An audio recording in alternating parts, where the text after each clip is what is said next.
पुराण भी झूठी, गीता भी झूठी, और ये सब कुरान भी झूठी, बाइबल भी झूठा है। क्योंकि उन सब के अंदर, जैसा हमारे गुरुओं ने बताया, उन्होंने बताया कि ब्रह्मा विष्णु महेश परमात्मा है, कंप्लीट गॉड है, ये अजन्मा है, इनकी जन्म मृत्यु नहीं होती। और भगवान, वास्तविकता ये है कि आप गॉड हो, ये झूठे हैं वेद और कतेब। परमात्मा ने कहा नहीं, वेद कतेब झूठे नहीं भाई, झूठे हैं जो समझे नाई। ये चारों वेद मेरी महिमा गाते हैं।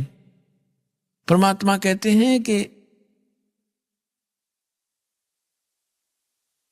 वेद मेरा भेद है, मैं ना मिलूं वेदन के माही, और जौन वेद से मैं मिलूं ये वेद जानते नहीं।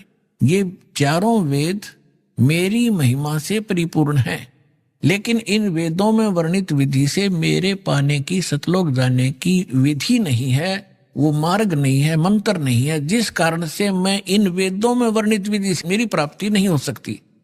लेकिन ये वेद कतेब और पुराण भाई झूठे नहीं, झूठे ये हैं तुम्हारे गुरु जो इनको समझ नहीं सके, नकली। तब धर्मदास जी ने पूछा, प्रभु हम इतने नीच, ऐसे सुख में सथल को, सुख सागर को छोड़कर, हम अमृत सरोवर को छोड़कर हम एक तालाब में आगे कीचड़ वाले में दाता, और ये भी सीजनल, कभी भी समाप्त हो सकता है इसका जल, यानी 21 ब्रह्मांड नाश में आएंगे।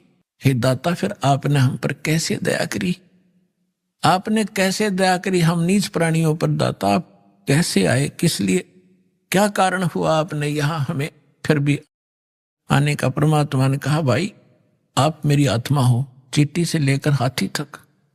आज जितने भी काल ने आपको बांट दिया, हिंदू मुस्लिम सिख ईसाई ना जाने कितने धर्म बना दिए, और नाना प्रकार की पंथ बना दिए, एक दूसरे के दुश्मन बना दिए, जीव को जीव खा रहा, पशुओं की तरह मनुष्य पशुओं को खा रहे, तो ये सभी मेरी आत्माएं हैं। अपने